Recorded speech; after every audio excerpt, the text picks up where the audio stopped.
After eating and drinking, her boyfriend only thinks about one thing. Nagi is tired after working all day and doing housework, but she still agrees with a smile. She takes off her apron and obediently serves her boyfriend. This is how Nagi always is. She never learned to say no to people at home. This makes her a doormat at work. She becomes everyone's pushover. When others make mistakes at work, the boss gets very angry. Her coworkers just need to give her a look.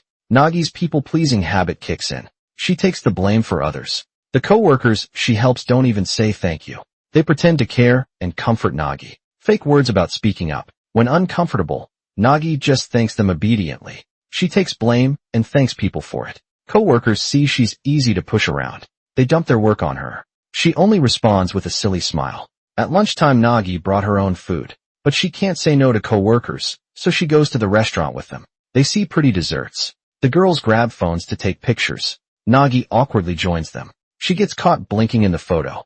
A coworker asks to post it online. She hesitates about whether to say no, but her people-pleasing personality makes her nod. Even a dog would shake its head at this kind of life. But Nagi still has one last card to play. That is her boyfriend Shinji. Shinji works at the same company as Nagi, but unlike timid Nagi, Shinji is the company's top salesman. With his good looks and skills, he always becomes the center of attention. His smooth talk also wins over female coworkers. Nagi believes when she and Shinji go public, everyone will see her in a new light. If she can marry Shinji, her humble life will completely change. For this day, she obeys Shinji in everything. If Shinji wants something, she stops washing dishes to please him. Shinji likes straight black hair. He wants her to keep this hairstyle forever. So she secretly gets up at night and straightens her naturally curly hair, strand by strand. She tells herself in the mirror, it's all worth it. Today, coworkers make excuses to leave work. For Nagi again, it's long past quitting time. The whole floor is empty. Now, with no one around, she finally stretches. A coworker left her phone on the desk. Nagi wants to return the phone to her. Then she sees their chat history. Her coworker told the group Nagi did all the work. They laugh at how pitiful Nagi is. They say she's too dumb to refuse. She only knows how to say, I understand. They mock how useful she is. When they're busy, a few compliments make her do anything. She's like their personal tool. They swear never to become like Nagi. Nagi feels like she's been struck by lightning. Her mouth twitches uncontrollably. After a brief outburst, she returns to normal. She quietly keeps working overtime. She doesn't notice her coworker returning for the phone. Then Shinji texts her. He says he'll work late tonight. His words instantly make her feel better. She sneaks a peek at him next door. She fixes her hair in the bathroom. Now they're alone in the office. She wants to surprise Shinji. But Shinji's office has other people. They're talking about her. They mention her. They say she's good in bed. The men brag about their girlfriends at work. Shinji says he only likes her because she's useful. The office fills with crude laughter. He keeps talking excitedly. He turns around and sees his girlfriend standing outside the door. Nagi feels like she's sinking into deep water. She can hardly breathe.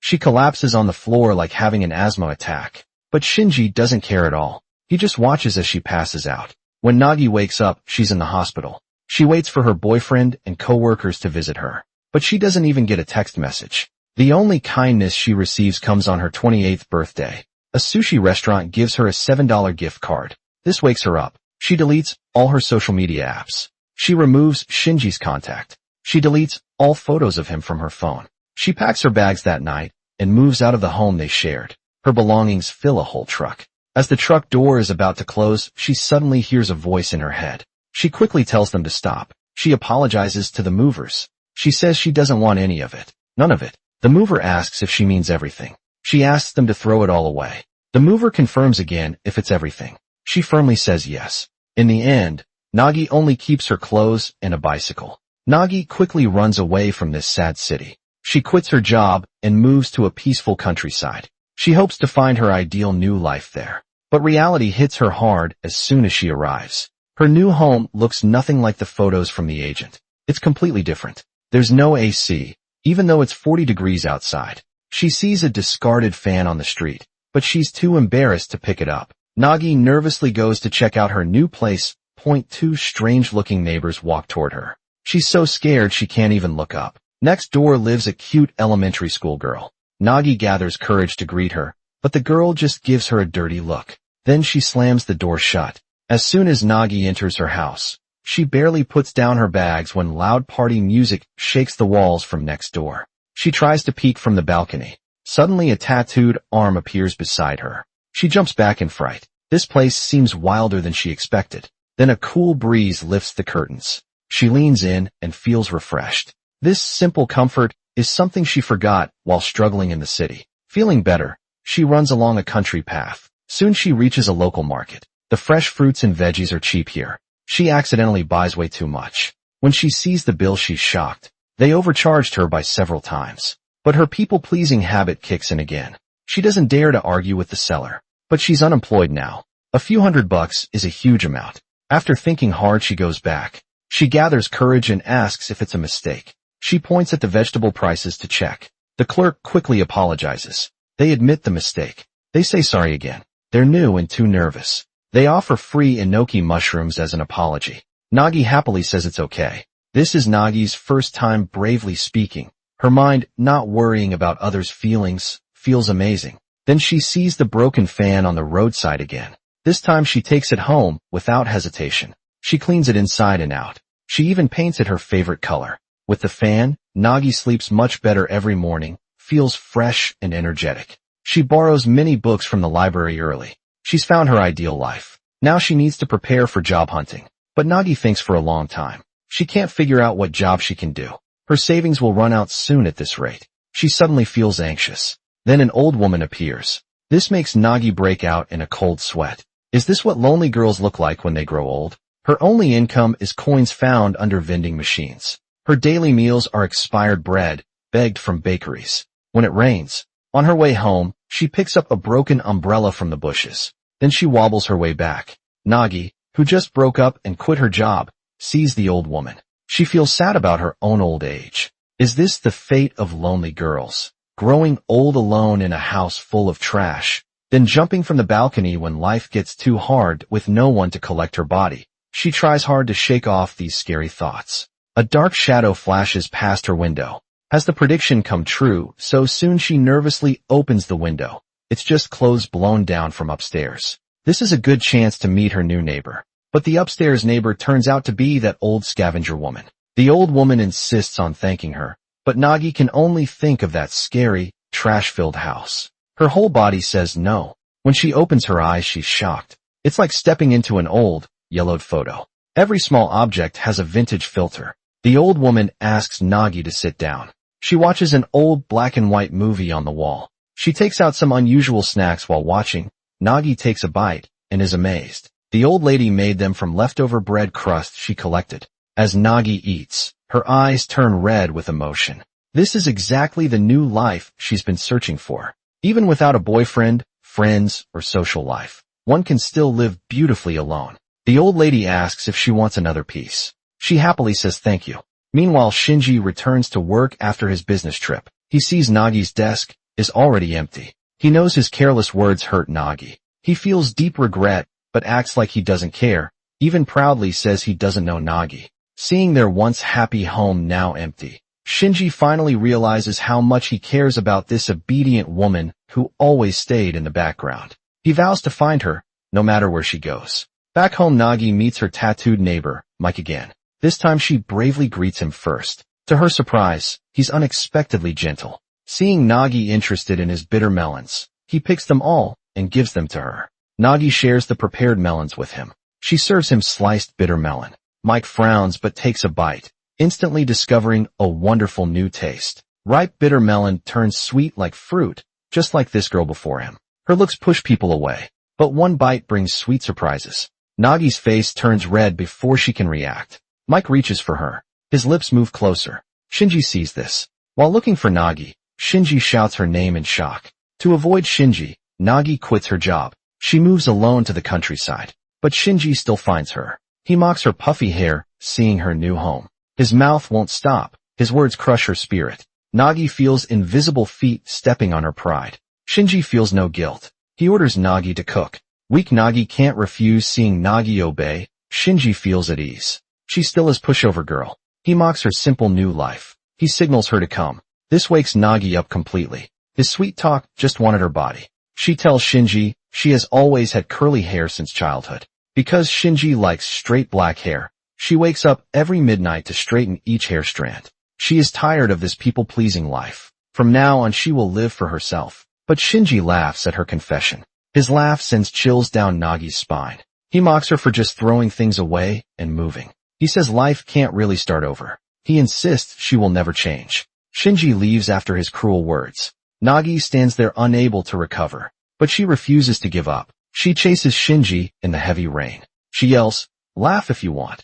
She says it's fine if he doesn't like her now. She warns him never to see her again. But Shinji turns back and says he'll return. But Shinji isn't as cool as he pretends. On his way home he looks lost. He cries so hard that people stare. He doesn't go home. He goes straight to a bar to drink. After a few sad whiskeys he finally speaks his true feelings. He always saw Nagi secretly straightening her hair late at night. He really loves Nagi deep down. But somehow he says the wrong things. When they meet he says those hurtful words to her. The next day Nagi wakes up feeling weak after getting caught in the rain. Suddenly the doorbell rings. It's actually Mike from next door returning a plate. Is just an excuse. He actually saw everything that happened in the rain last night. He knows Nagi must be feeling down, so he comes to comfort her. He opens his arms wide. Nagi doesn't understand what this means, so she copies his movement awkwardly. Unexpectedly, Mike gives her a big hug.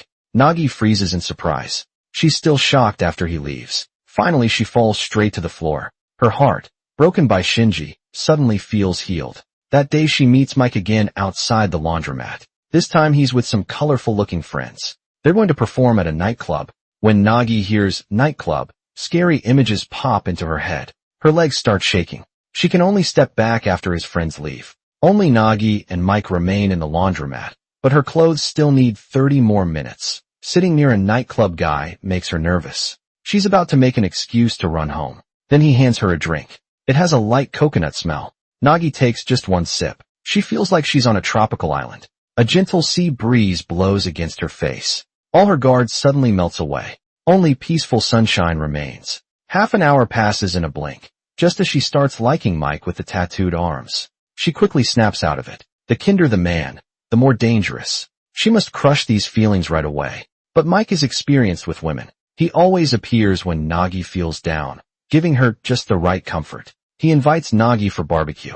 She expects another wild party scene, but it's just a quiet park with only the two of them. Their barbecue is just some toasted bread with tuna on top, but it tastes surprisingly good, perfect with the grass and blue sky. Nagi sees Mike in a new light again. Behind his rough appearance lies this sweet little romance. She remembers barbecues with ex-Shinji. Such completely different memories. Her shy, fake cheerfulness to fit in, but serving others made her look like a maid. Shinji was totally embarrassed. He pretends not to know her. He avoids eye contact all night. Mike's tattooed arm makes Nagi realize how foolish she was trying so hard to please others. She only read people's moods, but missed life's beauty. Now she sees how blue the sky is, how sweet the grass smells, how joyful it is to eat food she loves. She sincerely thanks Mike. She says she feels much better now. She praises Mike for being so fun. Mike flips over and pins Nagi down. He doesn't care that they've become the center of attention in the park. Meanwhile, Shinji drinks at bars. After Nagi dumped him, he feels sick thinking about Nagi with a dangerous man. He can't help but go find her. He sees them returning from the park, though he came to get back together. Shinji acts proud when he sees them. He claims he was just passing by hearing. Nagi will play cards with neighbors. Shinji insists on joining. No wonder he's the company's top salesman. He quickly livens up the whole room. Nagi becomes the outsider instead. Shinji notices Nagi drew the Joker card. He starts brainwashing her. He says the Joker's path was decided from the start. It's just like a person's personality. It won't change just because you move somewhere new. He tells Nagi she should just come back to him. Nagi feels nervous again seeing Shinji's scary look.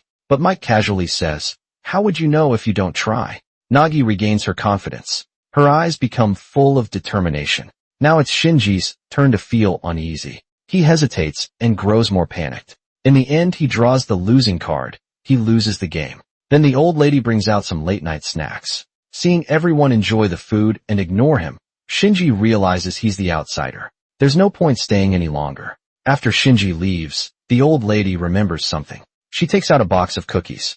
Shinji meant to give them to Nagi, but he waited all day and she never came. They're Nagi's favorite cookies. She suddenly feels a little guilty. She runs out to see Shinji off. Shinji remembers what the old lady said earlier. All misunderstandings happen because people won't speak honestly. He decides to tell Nagi how he really feels, but he's too proud and can't bring himself to say it. Then Mike follows them outside. He acts too friendly with Nagi. Shinji gets furious. He suddenly has a panic attack. He forcefully kisses Nagi. He says many words he doesn't really mean. He confidently says he knows she still loves him. He mocks her for playing hard to get for too long. He tells her to obediently come back to him.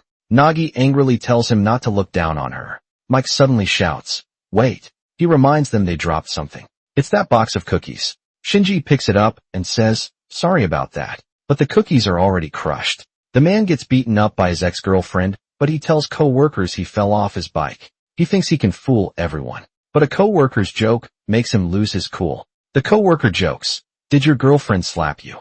Shinji angrily says, "Don't look down on me." The co-worker says, "Everyone's talking about it." But he thought Shinji wouldn't date such a violent girl. Shinji coldly says, "Even if true, it's none of your business." The awkwardness makes even the air purifier beep. Shinji goes to a new female co-worker's house for comfort. This girl has long black hair, like Nagi. Like Nagi, she reads his moods carefully. She tries hard to please him, but for some reason, looking at this girl, Shinji only remembers his past with Nagi. The girl cooks him a delicious-looking meal, but what he misses most is the simple dinners Nagi made with vegetables she grew. Shinji knows the girl likes him, but after thinking it over he still says sorry to her. On the weekend Shinji goes to his hometown for a classmate's wedding. Though he feels down, he still acts like a perfect salesman. He's the only social butterfly running around the party. The dull atmosphere quickly livens up because of him. But as soon as the party ends he drops his fake smile. Exhausted, he heads straight to a bar. Pretending to fit in earlier reminds him of when he went to the aquarium with Nagi. He teased Nagi for being like those schooling sardines while he was the one who swam alone, never following the crowd, free and easy. But the wedding makes him realize he's never truly been free. At work he pleases bosses and customers. At home, he pretends with family and friends. The only reason he can speak freely with Nagi, even teasing her harshly, is because Nagi tries harder to please him. She gives him more patience and freedom. It's not that Nagi needs him, it's that he needs Nagi. Even the bar owner notices. He tells Shinji to go make up with Nagi. Everything started with his good in bed comment. He just needs to explain things clearly to Nagi. He tells Nagi he said, "We're good in bed," because she said it was okay. She felt the same way anyway. She did too. She only cared about his looks. She says Shinji is the company's top salesman. He has a bright future. Everyone loves him. She says he's perfect in every way. Taking him home to meet her parents would impress them. She only loves his status. She just wants to climb up by being with him. She never truly loved him. Then she breaks up with him. Shinji angrily says, "Who do you think you are?" He claims they broke up long ago. Actually, he doesn't even remember dating her. He tells her to go find some rich guy at the matchmaking party. Nagi runs away upset. Shinji's hope of getting back together is gone. He doesn't know why he always says the opposite of what he means. His words keep hurting Nagi. Now Nagi seems like a kid kicked out by her parents. She'd follow anyone who gives her candy, and Mike is the one giving her candy. Shinji is completely heartbroken. He wanders drunk on the street. People see how sad he looks. Someone gives him a nightclub ticket. They tell him to cheer up. Shinji looks at the ticket. It's from his rival, Mike. These people are Mike's friends. Shinji learns from them. Mike is called the Dream Crusher. Every girl he dates becomes broken. The club is full of girls he ruined. Shinji breaks into a cold sweat. He must warn Nagi immediately. But Nagi is already in danger. Does intimacy mean they're dating? This question troubles Nagi. She's done everything couples do with Mike, but he never gives her an answer. Nagi tries to ask many times. Mike always kisses her to stop the questions when Nagi can speak again. She's too happy to remember. They drink soy milk at a shop. Nagi wants to ask again, but she fears ruining the mood. Seeing her struggle, Mike gives her a gift. Nagi wonders what it is. Mike says it's his house key. Nagi is surprised he would give her something so important. He says he wants her to have it. Nagi sees this as him accepting their relationship. Mike smiles and says, "Let's get along from now on." Nagi says emotionally, "Let's get along." Nagi finally feels relieved. Now she can love him with all her heart. To support her boyfriend's performance, the shy Nagi forces herself to enter a nightclub for the first time. Everything around her feels out of place. She awkwardly moves her body. Only when her boyfriend waves at her from the stage does she feel safer. She finally feels a little secure. Before they can talk much, Another woman comes up to flirt with him. Nagi politely steps back to give them space. She decides to leave first, though a bit sad. A hug from her boyfriend would make everything better. On her way home, Nagi wonders, what was the point of coming here? She has no job now. The travel and ticket costs make her tight budget even tighter. At home she can't sit still. Would Mike do something with that woman? Meanwhile, Nagi's ex Shinji is also worried. He accidentally saw Nagi enter the nightclub. Now both their minds fill with the same terrible thoughts. Nagi wants to sleep and forget everything. But as soon as she closes her eyes, her mind races. In the end, both of them helplessly bang their heads against the wall. Before they know it, the whole night passes. Then a phone call suddenly wakes her up. She thinks her boyfriend finally feels guilty. But it's just a friend calling. The friend asks if she's found a job. Yet Nagi snaps back to reality. Men can't be trusted. Only work is reliable. She's about to head to the job center, but then Mike shows up on his motorcycle. He looks like a handsome manga character. Nagi is completely charmed again. She forgets all about job hunting. She goes for a ride with Mike. They arrive at the beach. The gentle sea breeze and Mike's sweet words make Nagi forget all about last night's troubles. She falls for him completely. She believes Mike is innocent. But as soon as they get home, a girl calls Mike by a nickname and runs to him. She says she's just a coworker. But when Nagi greets her, the girl ignores her. Anyone can see what's going on. But Nagi still trusts her boyfriend. She politely leaves. She watches as the girl takes Mike's hand and pulls him into a room with nothing to do. Nagi goes to have afternoon tea with her best friend. She accidentally talks about her boyfriend. Her friend advises her to end this relationship soon. This kind of relationship, at best it's an adult relationship. To be honest, you're just friends with benefits, right? Her friend tells her to face reality. If this continues, you won't find real happiness. Nagi gets angry and blames her friend. Instead she says, bookworms like her don't understand love. After saying this, she loses her only friend. At night, she hears embarrassing sounds from Mike's room. Nagi comforts herself with the key Mike gave her, but she can't take it anymore. She covers her head with a blanket to block it out. Her boyfriend is having fun with another woman next door, but Nagi just hides under the blanket like a coward. The next day, she asks Mike to come home early. She'll cook dinner and wait for him. Mike happily agrees. Nagi smiles. He still cares about her. She goes home to prepare dinner, but Mike's co-worker shows up instead. Seeing how obsessed Nagi is with Mike, he can't help but bring her down. He says Mike took a nightclub job tonight. He won't come back tonight. He's just a player who makes empty promises. Don't take him seriously. Seeing Nagi's doubtful look, she immediately takes out Mike's house key. Just yesterday, Mike gave this key to Nagi with sweet words. It made her so touched. Turns out he's given keys to many girls. Don't believe his sweet talk. He says the same things to every girl. He never says no. That's how bad he is, and he's too good in bed. That's the scary part. Mike only returns the next day. Nagi leaves him a note. Food's in the fridge. Eat it before eating. But Nagi loses all her dreams. She becomes like a dead fish. Shinji keeps ringing her doorbell, but she won't come out. This attracts the neighbor girl. She tells Shinji, since dating Mike, Nagi lives like a bat, sleeping days, active nights. Speak of the devil. Mike suddenly appears. He calls Shinji ex-husband. To tease him, Shinji decides to visit Mike's place that ex and current boyfriend meet. A single spark could start a fire. But Mike doesn't seem to see Shinji as a rival. He says he and Nagi aren't in that kind of relationship. He even serves Shinji good tea. Nagi made this tea when she came to my place. He makes sure to say she made it at his home. Every word Mike says feels like a challenge. Shinji is so angry. His face twitches, but he tries to stay calm. He plays video games with Mike until dark. Mike gets a call and prepares to leave. Shinji tries to go too, but Mike stops him. Stay as long as you want. He even leaves Shinji a key. Just put the key in the mailbox when you leave. No wonder Nagi fell for him. He's sweet and thoughtful. No wonder Nagi got caught in his trap. Shinji is about to leave. Then he sees Nagi's note for Mike. Suddenly lightning flashes outside. It matches his stormy mood. He opens the fridge and takes out the meal Nagi made for Mike. Mike hasn't touched it. Shinji can't help but taste it. It still tastes familiar. Shinji walks in the rain, feeling heavy-hearted. Then he sees Nagi coming out of a convenience store. Nagi looks shocked like she saw a ghost. She drops her umbrella and runs away. She says she's doing fine now. She tells him not to look for her again. But Shinji can't see anything good about her situation. He only sees how far she's fallen. No job, looking messy, eating junk food from the supermarket, and living with some tattoo-covered player named Mike. Just now Shinji saw the bathroom sink, full of Mike's tattoos. But everything else there belongs to women.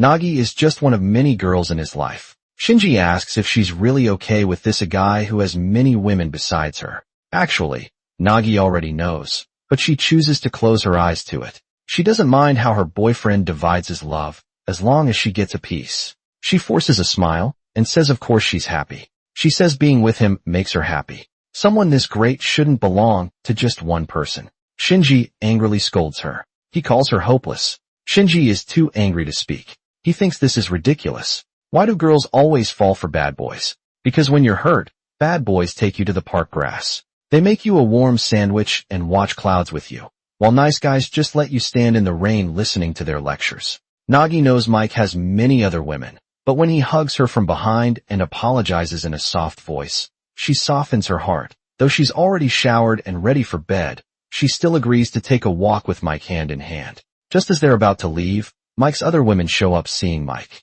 They rush to him like zombies to fresh meat, and Mike just leaves with them, leaving Nagi standing alone. Shinji tries to wake her up by shouting in the rain, telling her to stay away from players. But she keeps saying she's happy and tells Shinji to mind his own business. But reality hits her fast. Her constant compromises only make her feel less important. She finally wakes up and leaves home.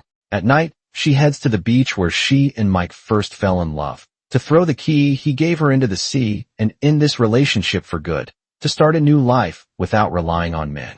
But she gets lost as soon as she steps out. It's pitch dark around her. Her phone dies when she tries to check the map. She falls off a bridge, wandering strange streets with an injured leg. She enters a newly opened bar. The waiter warmly greets the first customer. But when they hear she's just asking for directions, the bar owner's attitude completely changes. She tells Nagi to leave, but seeing her bleeding leg, the owner helps bandage it. She even offers to call Nagi a taxi home, but Nagi refuses. She insists on going to the beach. When I broke up with my ex, I bragged that I'd live beautifully without relying on men. But then I immediately fell for another jerk. I need to reach that beach, using only my own willpower and my own 2 feet. That's the only way it counts. The bar owner takes a liking to Nagi. She decides to help her. She makes Nagi a free bowl of delicious rice bowl and draws her a map to the beach. Outside, dawn is breaking. She encourages Nagi. If this is the first place you're going, buy your own choice. Finish this meal and go for it. Feeling inspired, Nagi sets off with new energy. But when she sees the ocean, she feels confused. Is this really the same beach? Why does it look so ordinary? She realizes love made everything seem magical. Now she understands she doesn't throw away the key. Instead, she returns it to Mike. This relationship ends here. Let's just be good neighbors from now on. Nagi is the nth girl who returned his key. Mike feels very confused. He only treats all girls equally because he doesn't want to hurt their feelings. What did he do wrong? When Nagi breaks up with him, he feels heartbroken for the first time. Why is this happening? Though determined to start a new life, Nagi can't find a job at her lowest point. The bar owner calls her. He never forgot about Nagi. He asks if she wants to work for him. Nagi happily agrees. She becomes a bartender at his bar. Meanwhile, Shinji doesn't know Nagi broke up. He's still furious about her living with Mike. He throws away all Nagi's things at home. He deletes all memories of her from his phone. Hearing his friend opened a new bar he visits, he bumps into Nagi working there as a bartender. The situation becomes awkward. Shinji's first instinct is to leave, but the bar owner pulls him back. The bar owner formally introduces them. He seems unaware of their past. So Shinji greets Nagi politely, but awkwardly. Nagi understands the situation. She greets him like they're meeting for the bar owner tells Shinji this girl is very serious about her work. She arrives half an hour early every day. Shinji feels sorry. Seeing her clumsy attempts to please the customers, he tells her to quit this job. Bars are places where customers pay to have fun. All kinds of people come here. It's not suitable for someone as naive as you. But Nagi is tired of Shinji's controlling behavior. She won't let him boss her around anymore. A sad Shinji sits among other heartbroken customers. Drinking only makes him feel worse. In the end, he bursts into loud sobs. Shinji comforts each of them one by one. Nagi has never seen this gentle side of Shinji before. Turns out he can be understanding too. The bar owner watches them, exchanging glances. She already understands most of the situation. If you still can't forget each other, just get back together. She offers to help if they can't say it themselves. That day the bar owner calls Shinji over without explanation. She hides him behind the door. She decides to help Shinji win Nagi back. She tells Nagi that Shinji has changed a lot. Rereading a familiar book might show you new details. You might discover wonderful parts you missed before.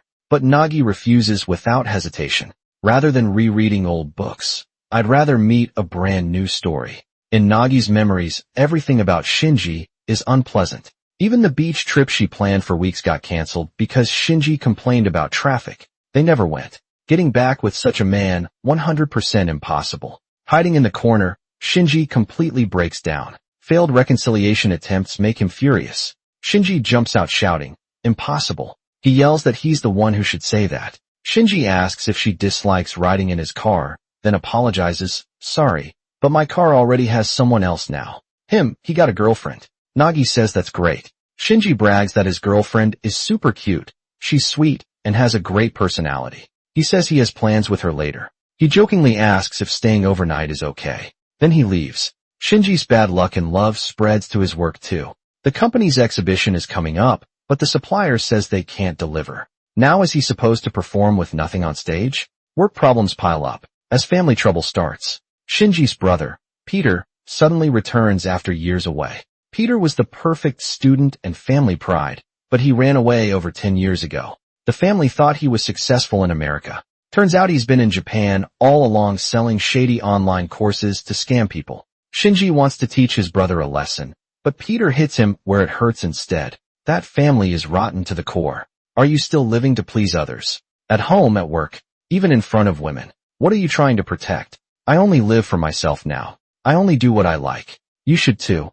Even if it's just for one person. If he can show his true self in front of her, maybe life will become easier. All these setbacks push Shinji to the edge of breaking down. Finally, on the day of the exhibition, facing the huge crowd below, he can't handle the pressure anymore. He feels like he's drowning. His breathing gets harder and harder. In the end, he collapses on stage and passes out. The daughter is so unlucky to have such a mom. Her own life isn't going well, so she forces her daughter to marry a rich man so she can live a comfortable life too. As soon as Nagi gets home, she sees over 30 missed calls from her mom. Thinking it's urgent, she calls back right away.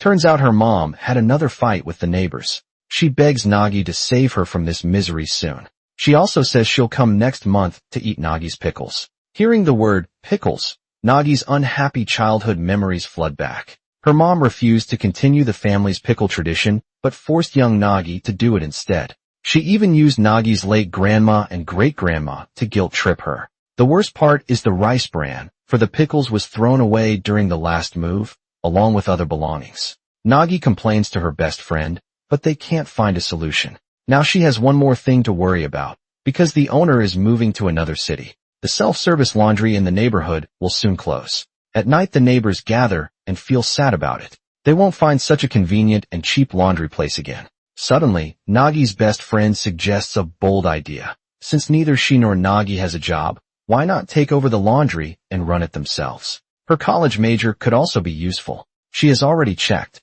They can buy the shop for just 1 million yen. Everyone gets excited about this idea. But Nagi's words bring them back to reality. She asks where they will get the money. Her friend awkwardly says it was just daydreaming. She comforts herself by saying, thinking is free. Then Nagi remembers her wish list when she first moved to this town. She also thought about the future, but her mind was blank back then. Now she finally has a small goal. Even if she can't achieve it yet, she can write it down first. Everyone takes turns writing their wishes in a small notebook. When it's Mike's turn, he writes nothing. He quietly leaves the room alone. He tries to act like a normal neighbor, but it always feels awkward.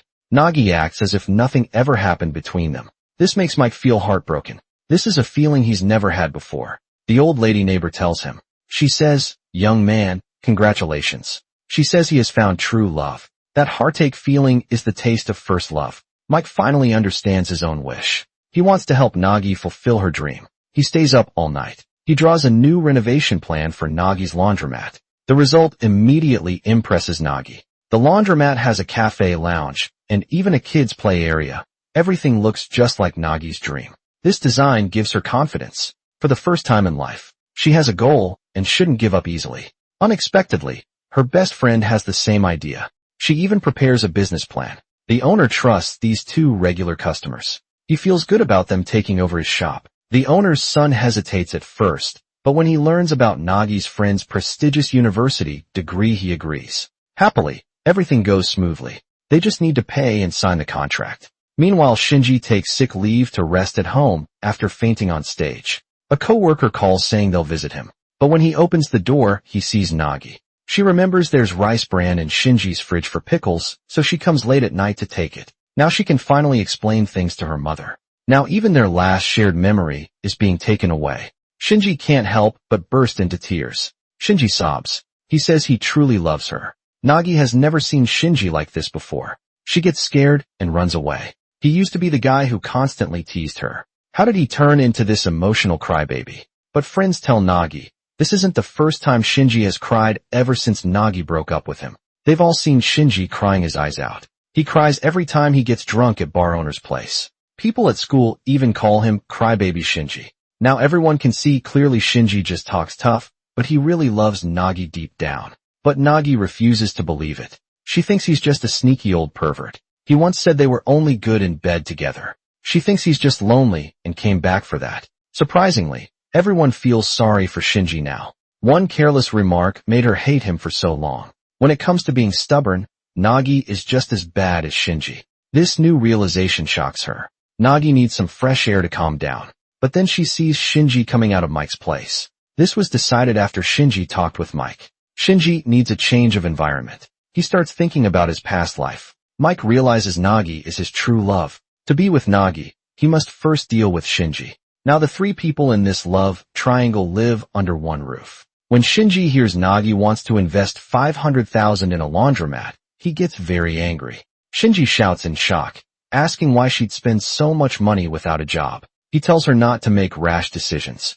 Nagi says he has no right to say that this is her first real goal in life. She insists it's not a rash decision. She has thought it through carefully. Shinji has never seen Nagi stand her ground like this. He quickly apologizes. Nagi feels surprised by this. Before, Shinji would have argued with her endlessly. Now he's actually saying sorry. First, has he really changed? But the bar owner says, Shinji hasn't changed. This is who he really is. His mean words were just a way to hide that he cares, but can't say it. Nagi thinks about all their past moments together. Has she misunderstood Shinji all along? Days later, her mom sends corn from their hometown.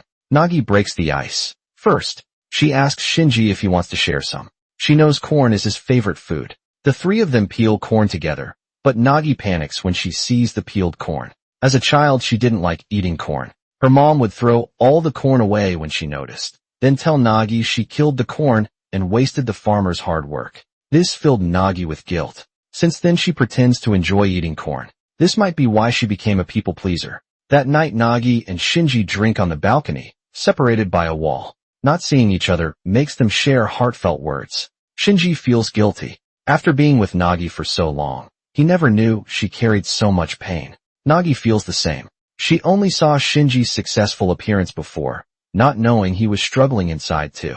He even collapsed at work from the pressure. This night they feel like they're meeting for the first time, yet everything goes unsaid. Suddenly Nagi's mom calls, saying a typhoon hit their hometown. She must return immediately. Her friend reminds her, tomorrow is the laundry shop contract payment day. Now isn't the time for extra problems. But Nagi tells her not to worry. No matter how unreasonable her mom's demands are, she won't change her mind. She will transfer the money on time tomorrow. The mother fakes illness to trick her daughter into coming home. She just wants her daughter to pay for her house renovation.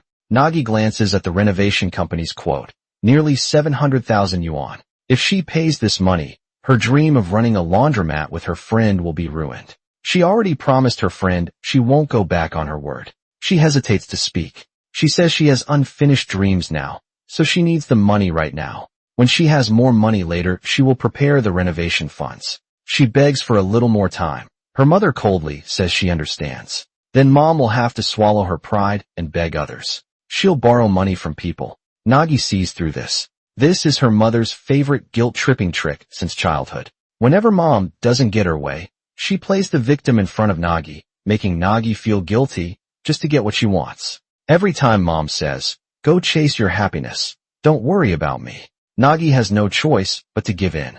After all, her mother raised her alone. Nagi says she needs some fresh air, but the next moment she sends money to her mom at the bank. Her savings disappear in an instant. Nagi's heart feels empty too. On her way back, her best friend calls. Today is the day to sign the contract with the laundromat, but Nagi is too scared to answer. Suddenly, rain starts pouring down. The rain ruins Nagi's carefully styled hair. She sits alone on a bench at the station, gathering courage. She calls her best friend. Within seconds, she's crying uncontrollably. All she can do is keep apologizing. Just as she loses hope, a familiar figure appears. It's Shinji. He followed Nagi back to her hometown. When he saw her straightened hair this morning, he knew something bad would happen. It means her people-pleasing habit is back. She was doomed to lose against her mom from the start. That's why he tried to stop her, but he failed. She tells Shinji he was right to scold her. She can't change. She says between sobs. She'll never be able to change. Shinji says he used to love her long, straight hair. He loved her simple, but warm meals. He loved how she always tried to please him. But now he thinks her curly hair looks nice too. Nagi bursts into tears again. This time Shinji doesn't mock or blame her. He gently strokes Nagi's curly hair, giving her silent comfort. Mike watches this from inside the car. This was supposed to be his special way of communicating with Nagi. He feels like he shouldn't be in the car right now.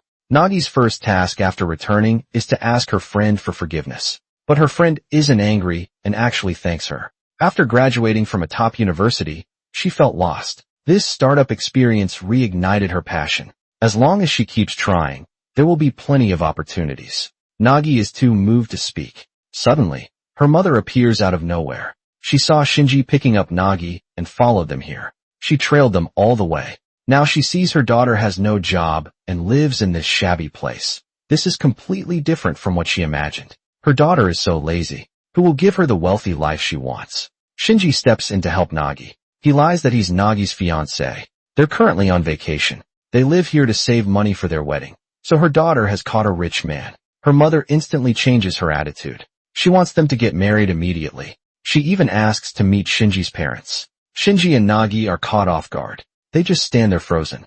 After learning about Shinji's family background, Nagi's mother likes this son-in-law even more. Now she wants to call his mother to say hello. As things get more out of control, they can only force awkward smiles. If her mother finds out the truth, Nagi will be dragged back home at the critical moment. They both think of the bar owner. So Shinji calls the bar owner, but she's at a loud club. She can't hear what Shinji says. Shinji tries to pretend the call didn't go through, but Nagi's mom's angry look makes him give up. He has no choice but to call his own home. To his surprise, his mom is thrilled about his marriage. This weekend is his grandma's 80th birthday. She suggests both families meet at the party. Now there's no turning back. Shinji and Nagi look completely defeated. People start thinking this is Shinji's plan. Since Nagi won't get back together, he involves both parents to force Nagi into marriage. Shinji denies it but secretly imagines married life with Nagi having 2 curly-haired kids just like her. The happy family of 4 enjoys their time together. Just thinking about it makes Shinji laugh like a pig. But Nagi imagines a completely different scene. If they have 2 kids, with Shinji's sharp tongue, her peaceful days would be over forever. She can't let this happen. Shinji explains he lied to help her when she panicked. He only wanted to get her out of trouble. Nagi says she's grateful. But now things seem more complicated. Shinji asks, complicated? Shinji asks if she's blaming him. Nagi denies it. She says she isn't. Now Shinji feels unwelcome. Even Mike teases him. If he wants to get back with Nagi, now is the best chance. Suddenly, everyone turns against him. Shinji packs his bags and leaves. Before going, he promises Nagi he'll stop their parents from meeting. He plans to tell his mother the truth. But then he sees piles of gifts, all sent by Nagi's mom. Their parents get along well on the phone. Now the whole family looks forward to meeting. Nagi faces the same situation. Her mom gets expensive gifts from Shinji's mom. She thinks the marriage is halfway done. Nagi's mom reminds her to behave well during the meeting. She tells her not to go with messy hair. The mom's excitement makes Shinji and Nagi unable to speak the truth. They decide to get through this family meeting first. They'll tell everyone about their breakup. Later Shinji will prepare a story. As Nagi and Shinji keep pretending to date, feelings might grow. Mike can't stay quiet anymore. He takes Nagi to the park where they first had a picnic. He tells Nagi he's ended things with all other girls he flirted with. From now on Nagi will be his only one. He says people can change if they really want to. This is also his way of encouraging Nagi not to fear pressure from adults, but to follow her heart. On meeting day, Nagi stands before the mirror. She decides not to straighten her hair, because this is her true self. Her mom gets angry seeing her like this. Now she must impress Shinji's family with her behavior. But Shinji's mom looks upset right after receiving their gift. She's investigated their background. Nagi's dad didn't die from illness. He left his family because of gambling debts, and Nagi quit her company job long ago. Now she's a bartender. The bride-to-be's family has been lying about everything. She refuses to approve this marriage. She pays for the taxi right away and sends the mother and daughter home. Nagi's mom wishes she could disappear from shame. Seeing how awkward things are, Shinji desperately tries to smooth things over. Suddenly his long-lost brother, Peter, appears. He left this family years ago because he hated their fake happiness. Now he exposes their lies. Their vain mother keeps getting plastic surgery. Their father has another family, yet he acts like a good man here. Peter shouts, "Let's all destroy each other." Shinji is almost crying. He begs his brother to stop. Don't ruin the family he worked so hard to maintain. Nagi sees herself in Shinji, always trying to please others. She's had enough. She breaks free from her controlling mother and tells Shinji to escape with her. They drop their people-pleasing masks. Both feel lighter than ever before. Mike, waiting by the road, spots them. He dashes through traffic to stop them. He shouts loudly that he likes Nagi. He really likes her. How unfaithful can a man be? His bag is full of keys meant for women. Each key represents a heartbroken girl. But Mike takes back all the keys. He gets them back from other girls. He even gets beaten up for it, just to tell Nagi he will only love her from now on. Faced with both ex-boyfriends wanting her back, Nagi feels confused. Mike comforts Nagi she doesn't need to answer right away. He'll wait patiently for her. But his kindness only makes Nagi more troubled. Then life hits her with another blow. Her apartment will be torn down soon. The shady agent hid the demolition notice on the back. It's too small to read without a magnifying glass. All the neighbors already found new places. Only Nagi is unprepared. Mike notices this. He says he'll take Nagi somewhere. It's Mike's new home, still empty, with no furniture. He wants Nagi to help decorate it. He gives Nagi the new house key. This time it's different. Only Nagi gets one. He suggests they live there together. He begs her to stay with him. Mike says he wants to take naps beside her when she becomes an old lady. Nagi thanks Mike for his kindness when she felt most lost. Mike gave her confidence. But she can't depend on others forever. True confidence comes from finding her own worth. She must bravely move forward alone. Mike begs her not to refuse. Nagi still says sorry, losing all hope. Mike hugs Nagi tightly, the only woman who made his heart race and ache. He wants her in his arms even 1 second longer. Meanwhile, Shinji quietly cares about Nagi too. He thinks she can stay at his place if needed. But he can't send the text he wrote. Unexpectedly, Nagi asks to meet him. She tells Shinji she didn't accept Mike's offer. She found a job. She starts work the day after tomorrow. Breaking up with Shinji, quitting her job, moving to the countryside felt like a vacation. Now the vacation ends the day after tomorrow. She'll start a truly independent new life. Shinji knows he has no chance. He begs Nagi to spend her last vacation day with him.